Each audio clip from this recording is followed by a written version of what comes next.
Assalamu alaikum кыргыз элим. Бойду аман эсен өткөзүп алдык.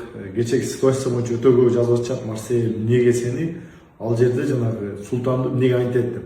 Ал жерде достор көрдүңөр, мага спортсмендер киребиз деп жанагы деп секунданттар менен тыш жактан адамдар келе берип Султанды жадап өчтү. Анан Султан нарак алгылачы деп без микрофондан уберите деп айтып атты эле. Давай мына жылгыла депчи.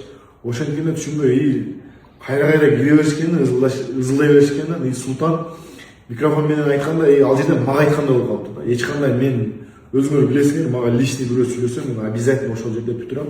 Же нары же бери кылып бүтүрөм да. Ал жерде эч кандай мага сүйлөгөн жери жок. Султан экөөбүздүн мамилебиз мындай өтө жакшы да. Мисалы Актерлерге да Султан менен мамилем өтө түз. Ошол себептен Султан өтө кетип атат ошондой эле башка группалардан чыгарып атат.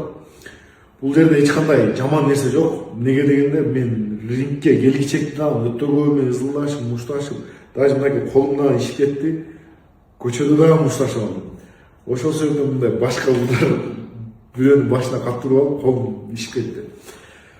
Мындай нерселер болуп турат. Эмнеге дегенде бул кичинекей эмес, чоң мероприятие, чоң мындай лига. Ошол себептен мага сүйлөсө кыргыз эл мен өзүм неметип алам, сүйлөшүп, ошол жерде сразу ответин бермекмин.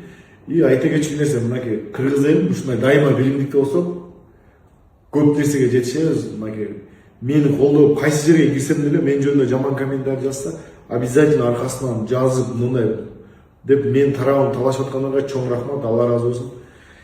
Иншалла Кыргызстан желегин дагы көптөгөн жерлерде көтөрөбүз.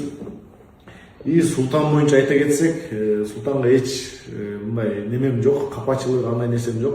Султан менен негизи жакшымын. Бойдон кийин Султан чалып мага Марсель сага эч ким тийишпедиби деп чалып, эң биринчи Султан чалып акыбалымды сурады. Жакшы эле жетип алдыңбы, аман эсен жетип алдыңбы? Охраналар немеден бойдон чыккандан баштап гостиницага чейин охраналар алып киришти. Алып кирип жакшы жайгаштырып коюшту. Азыркы учурда Казакстандамын, баары жакшы. Эч кандай травма жок. Бардыгы менен түз мамиледебиз. Ошол себептен колдоп аткандарга чоң рахмат. Кыргызстан алга дагы иншалла.